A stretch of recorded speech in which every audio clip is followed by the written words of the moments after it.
Hey folks, tonight we step through the swinging doors and straight into the smoke-choked, grease-soaked world of Wild West saloon cuisine. A culinary graveyard where beans never die, biscuits double as weapons, and meat may or may not still be moving. So, before you get comfortable, take a moment to like the video and subscribe, but only if you genuinely enjoy what I do here. And let me know in the comments where you're tuning in from and what time it is for you. It's always a treat to see how far this chaos reaches. Now, dim the lights, maybe light a candle for authenticity, and let's ease into tonight's dusty, questionable banquet together. Because if you thought medieval food was bad, wait until you meet the stew that stared back. 1. Saloon atmosphere and smell. Step inside a Wild West saloon, and the first thing that hits you isn't the sound of clinking spurs or rowdy card games. It's the smell. It wallops you like a thrown saddle, a hot gust of every mistake mankind ever made in food form. You'd smell whiskey first, sharp and sour, bleeding from the cracks in old wooden bars. Then smoke, thick, gray, and clinging to every beam like it paid rent. Beneath that, a meaty, metallic hint that something was being cooked or recently stopped being alive. Saloon air wasn't just air. It was a stew of sweat, tobacco, dust, grease, and the occasional whiff of desperation. Men didn't bathe often, and the floor saw more spilled drinks than soap water. You could smell trail dust on boots and gunpowder on belts. And always something boiling in a pot no one had cleaned since the gold rush. Could be beans, could be stew, could be vengeance. The heat didn't help. Most saloons were ovens with doors. Windows, if they existed, stayed shut to keep the flies in. No sense losing regulars. Ceiling fans creaked above, doing absolutely nothing but reminding you that someone once cared enough to install them. And the floor? Sticky.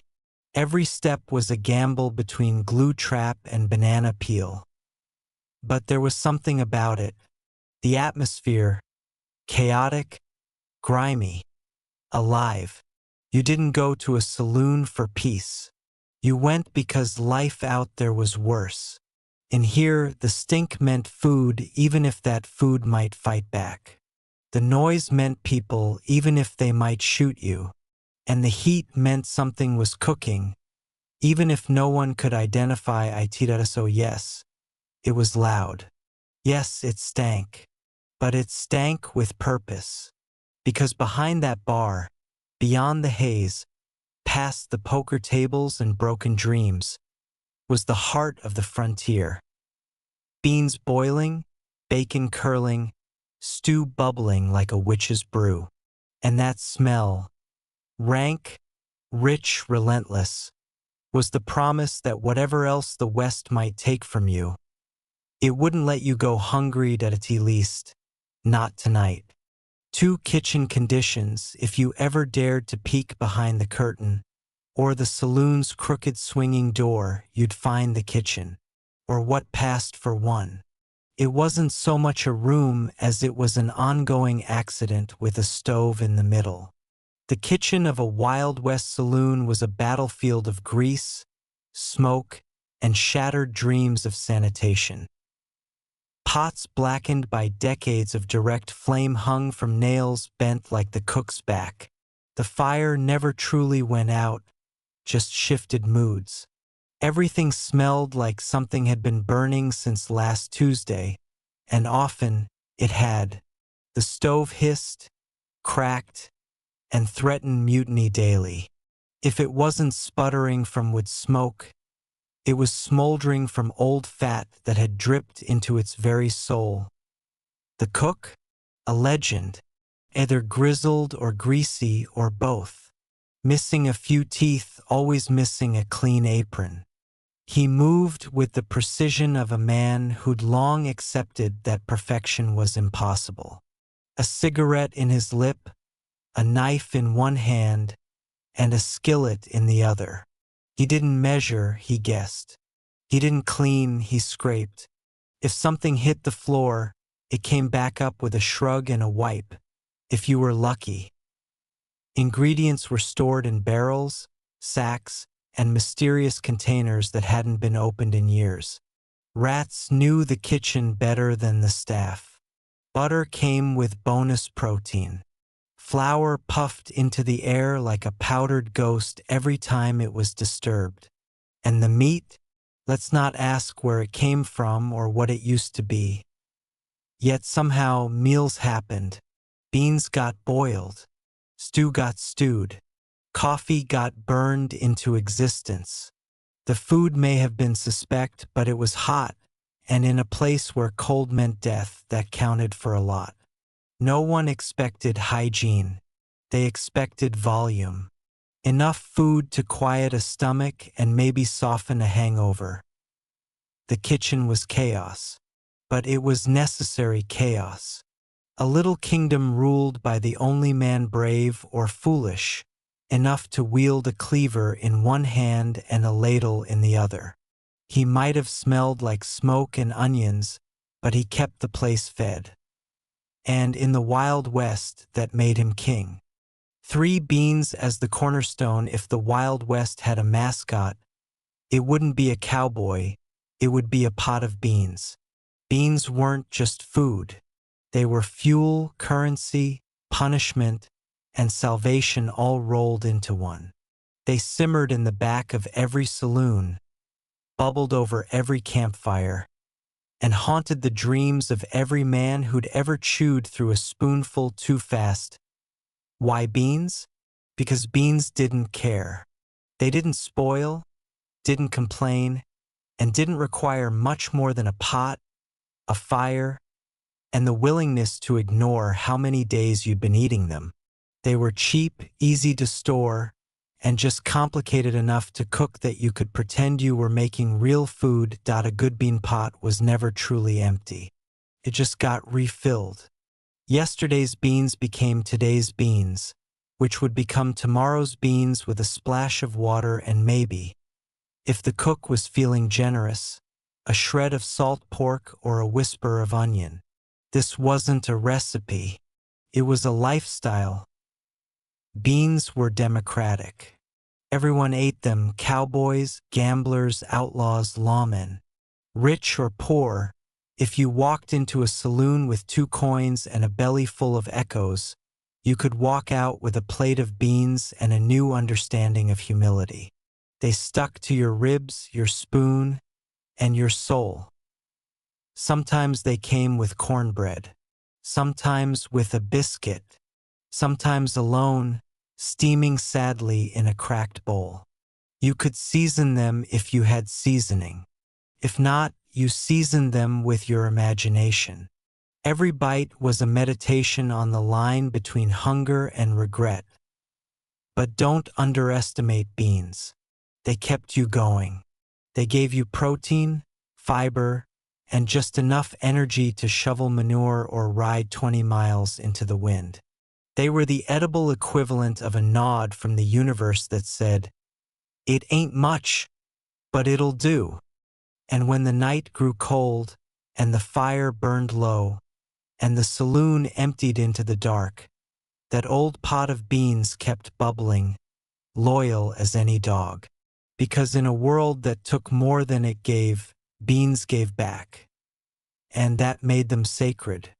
For salt pork and mystery stew, salt pork in the Wild West was less about flavor and more about fortitude.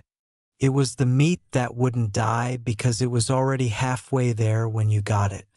Thick slabs of it sat in barrels like preserved regrets, bobbing in salt brine that could season a whole town's worth of wounds. But it cooked up hot, it smelled like home or something like it, and when fried alongside beans, it could almost be mistaken for a meal. Crisped on a skillet blacker than a preacher's coat, salt pork sizzled loud enough to drown out bad thoughts. It was fatty, chewy, and about 40% salt by volume. You didn't eat salt pork because you loved it. You ate it because it didn't run away and couldn't spoil faster than you. A good cook could render it into something resembling bacon. A bad one? Well, you'd need strong teeth and stronger forgiveness. Then came the stew. Ah, the stew. A culinary mystery that simmered perpetually in a large pot near the fire, or on the fire, or hanging suspiciously off the side of it. No one knew what all went into the stew. Some said it changed daily. Others said it hadn't changed since the saloon opened. Most agreed it was best not to ask. The base was beans, naturally. Then scraps, meat trimmings, root vegetables, maybe a bone or two. Sometimes you'd find a chunk of potato, a sliver of onion, or a piece of something that looked like it had known a better life. The broth was brown, always brown, sometimes watery, sometimes thick enough to patch a wagon wheel. It was ladled with ceremony and a grim sense of duty. The bowl might be chipped, but it was warm. You might need to fish out a twig, a feather, or a tooth that wasn't yours. But it filled your stomach. That was its job. Taste was optional. Texture was accidental. Nutrition was speculative at best. And yet, people lined up. After long rides or bad poker hands, after bruises or bad news, they came for that stew. Because no matter how strange it seemed, it was consistent. In a world of change and loss, the stew was always there, hot, steaming, confusing. Salt pork and stew didn't just feed the West. They built it, fueled it, salted it, and stewed it into motion. 5 hardtack and biscuits, there's hard, and then there's hardtack. And in the Wild West, few things were harder except maybe life itself. Hardtack was the cracker that cracked back. A biscuit forged in defiance of time, moisture, and dental insurance. It was simple: flour, water, maybe a sprinkle of salt if you were feeling fancy. Baked until it resembled building material stored in sacks, and expected to last longer than a bad marriage. To eat hardtack was to engage in battle. You didn't bite it so much as negotiate with it. Cowboys tapped it on the table to check for woodworm, softened it in coffee to avoid shattering molars, or smashed it with the butt of a knife before even attempting a nibble. It didn't bend. It didn't flake. It endured. But it had its purpose. Filled bellies. Traveled well. It could be tossed into a saddlebag, forgotten for months, and still re-emerge looking exactly the same, grim, square, and unapologetically dull. It was food for when nothing else would do, and everything else had already gone bad. Then there were biscuits, the flaky, unpredictable cousin of hardtack. When made right, they were golden miracles. When made wrong, they were hockey pucks with an attitude. The same cook who overboiled beans might suddenly surprise you with a biscuit so fluffy it felt like sin. Others baked them dense enough to stop a bullet. You never knew. Biscuits came with gravy if you were lucky. Butter if you were dreaming. More often, they came alone, hot from a skillet and eager to soak up whatever mess was ladled on top. Beans, stew, bacon grease, or just the sorrow of another failed poker hand.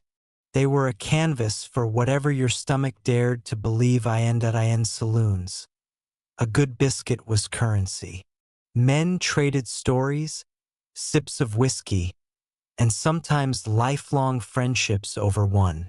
You didn't compliment the cook often, but when the biscuit melted just right, you nodded with respect. Quiet, meaningful. So no, the Wild West wasn't known for its pastries, but hardtack and biscuits were more than food. They were survival in solid form. Proof that even in a land this unforgiving, someone somewhere was still trying to bake hope into the day. 6. Cowboy coffee. Cowboy coffee wasn't brewed. It was born, rough, unfiltered, and with the kind of bitterness that could slap a hangover straight out of your soul. It wasn't a drink so much as a declaration. No filters, no measurements, no fancy beans grown on misty hillsides. Just ground coffee, boiling water, and hope. To make cowboy coffee, you didn't need a French press or some shiny contraption. You needed a pot, preferably dented, and fire. Toss a handful of grounds straight into the water and let it boil until the aroma punched your nose like a prizefighter. If you were feeling refined, you'd toss in an eggshell or two to settle the grounds. If you weren't, you just waited until gravity did its thing. It was strong. It was black. It had the consistency of regret and the color of midnight sins. 1 cup could wake the dead. 2 could start a bar brawl. It was served in tin mugs that scorched your fingers and chipped your teeth. No sugar, no cream, those were luxuries for cities and dreams. This was the drink of men who hadn't slept in days and didn't plan to. Cowboys didn't sip. They swigged. They poured it straight down like medicine. It kept them awake through long trail rides, stakeouts, and heartbreak. It was the fuel of cattle drives, the elixir of poker nights, the only warmth in cold desert mornings. And when paired with a slab of hardtack or a scoop of beans, it was practically breakfast. In saloons, coffee was brewed in pots big enough to drown a coyote. It simmered all day, growing darker and angrier by the hour. By nightfall, it could strip paint, and still it was poured with reverence. Because no matter how bad it tasted like trying. Some said it helped sober a man up. Others said it just gave drunks something hot to spill on each other. Either way, it was respected. Not enjoyed, respected. The cook didn't take orders for coffee.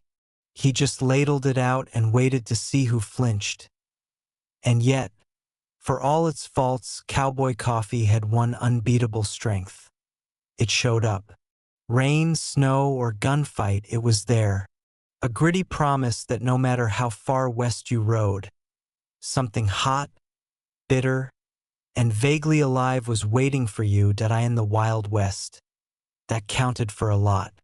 7 meat, eggs, and pie. By the time you sat down for meat, eggs, and pie in a Wild West saloon, you'd probably earned it with 10 miles of dust, a bruised ego, and an argument with a horse. These were the closest things the West had to comfort food, assuming your idea of comfort included mystery meat, over-fried eggs, and pie that might contain more bark than berry. Still, these 3 items represented a rare culinary ambition, a taste of something better in a world that rarely delivered. Let's talk meat. You never asked what kind. That was rule number 1.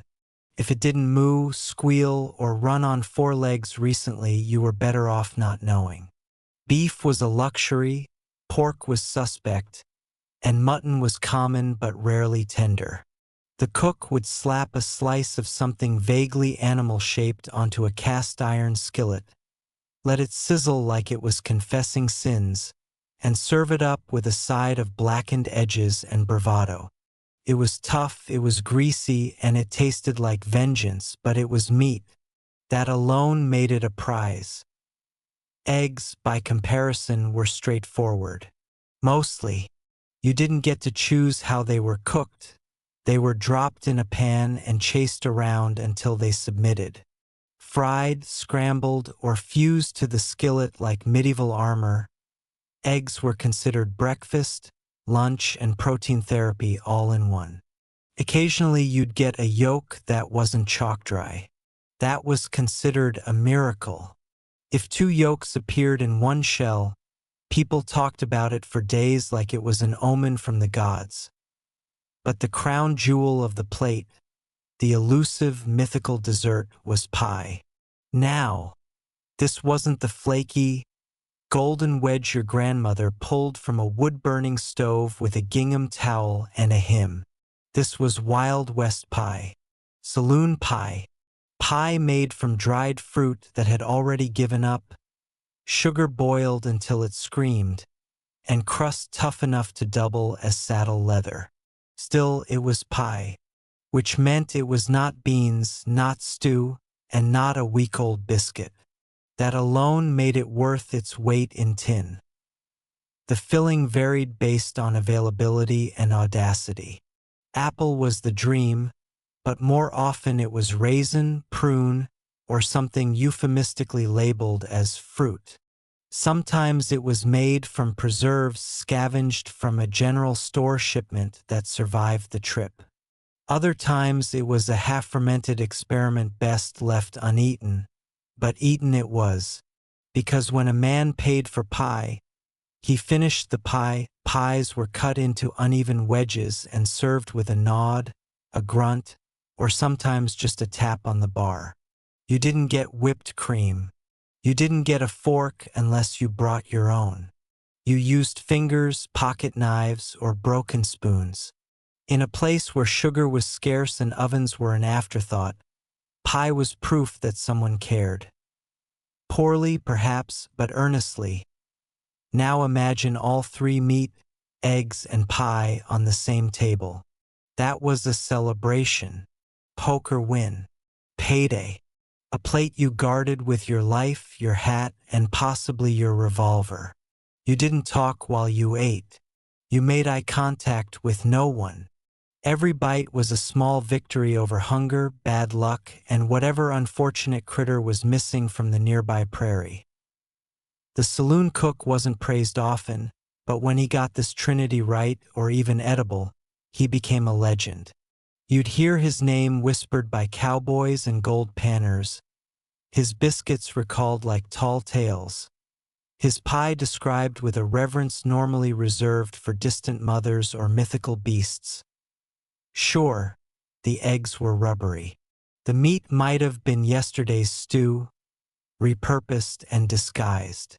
And the pie, well, let's just say it had texture. But no one cared. In a world where breakfast was usually regret and dinner was whatever crawled too slow, meat, eggs, and pie were salvation. You didn't just eat them. You survived through them. You smiled through grit and gristle, sipped cowboy coffee like it was fine wine, and leaned back with a stomach full of something solid, maybe even warm. You were ready to ride again, or fight, or sleep, or gamble. You were fed. And in the Wild West, being fed meant everything. Ate pickled and preserved foods when fresh ran out, which was often. The West turned to vinegar, salt, and the art of keeping things barely alive in jars. Pickled and preserved foods weren't just side dishes. They were survival disguised as snacks. In a world where refrigeration was a myth and spoilage a daily gamble, these tart and tangy wonders kept cowboys fed, teeth clenched, and stomachs guessing. You'd find glass jars behind the bar, sometimes cloudy, sometimes glowing suspiciously in candlelight. Inside, floating like artifacts from a briny underworld, were vegetables that hadn't seen dirt in months. Cabbage, carrots, onions, okra, anything that could be pickled was.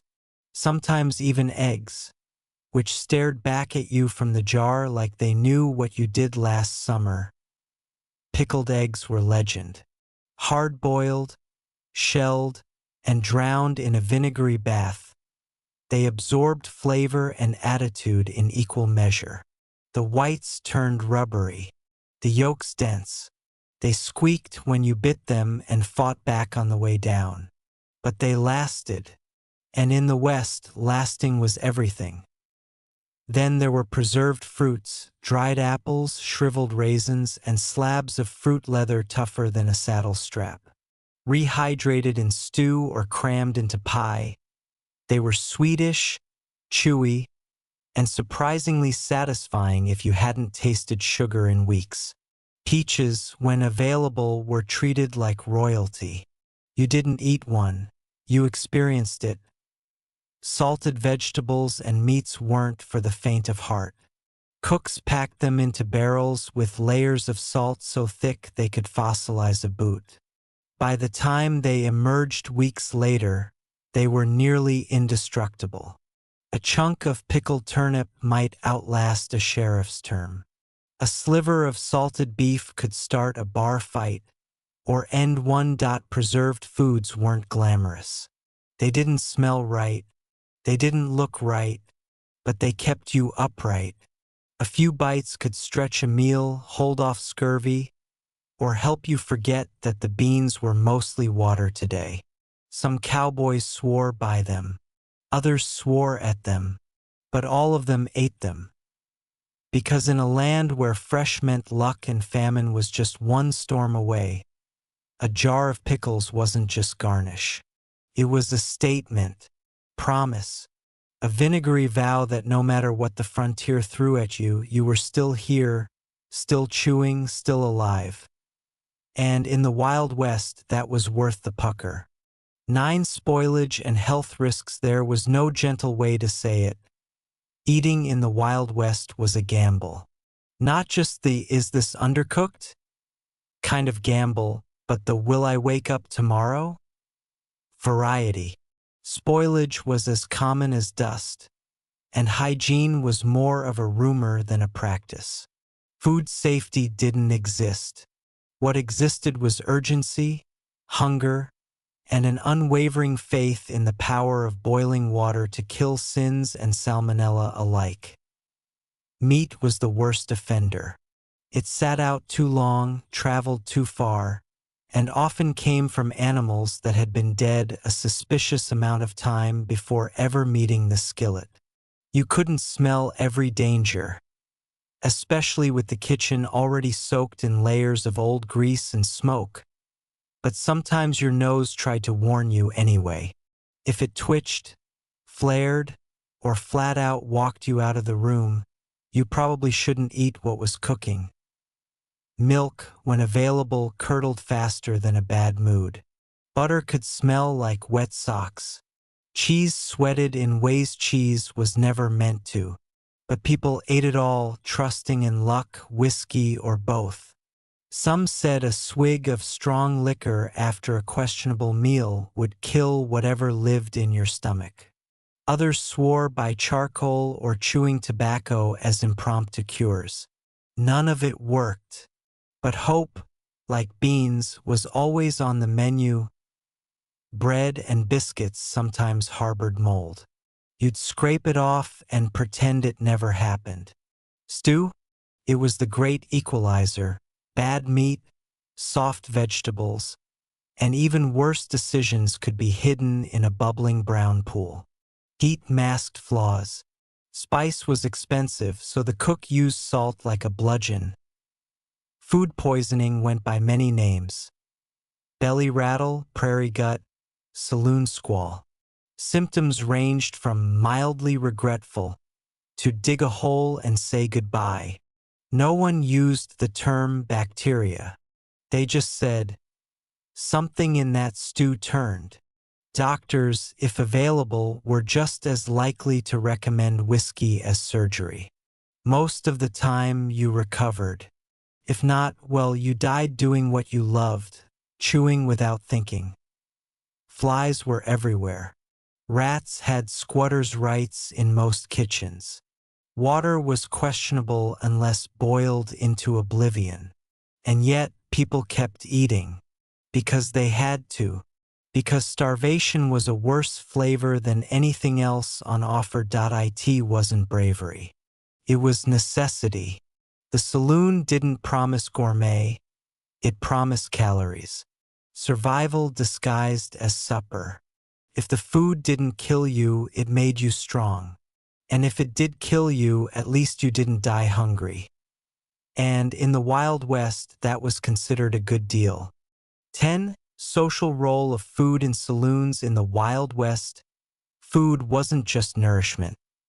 It was a ritual, a truce, a shared pause in a world built on noise and motion. Saloons weren't just places to drink.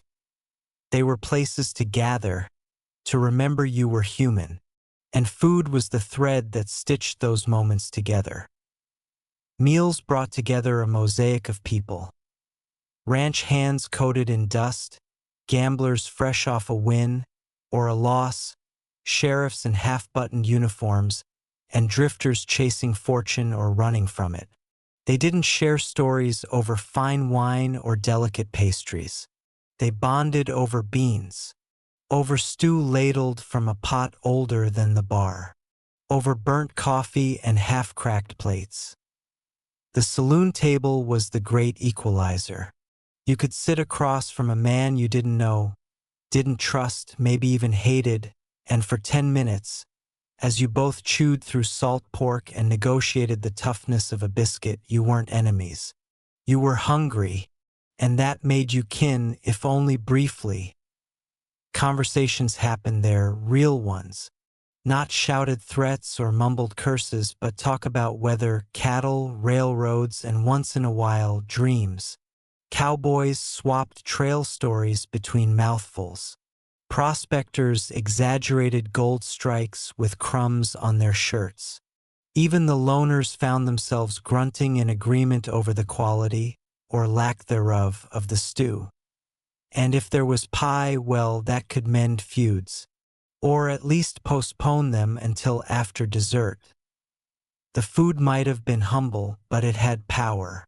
Created space for silence that didn't need to be filled, for laughter that wasn't forced, for moments that made the brutal frontier feel, just for a spell, like home. Even the cook, gruff and grease-stained, was part of the social glue. His grunts and shrugs served as commentary. His reputation rose and fell with every batch of beans. If he nailed the biscuits, he was a legend. If not, he was still forgiven. Eventually, some saloons had communal tables, long slabs of wood where strangers became less strange. Others had corners perfect for quiet meals and whispered plans. Either way, food was the silent host, keeping people longer, slowing down their anger, giving the whiskey a little less room to speak. Because in the Wild West, survival wasn't just physical, it was emotional, too. And a bowl of stew, no matter how bland, could offer comfort, could remind a man he wasn't alone, could give a weary soul the smallest reason to stay another hour or one more night. And sometimes that was enough. 11. Food as a reflection of the West. If you really want to understand the Wild West, don't look at the guns. Don't look at the horses, the hats, or even the saloons themselves. Look at the plates. The food of the West wasn't an afterthought. It was a mirror, a cracked, stained, often burnt reflection of everything the frontier stood for. Survival, grit, improvisation, and just enough hope to keep going.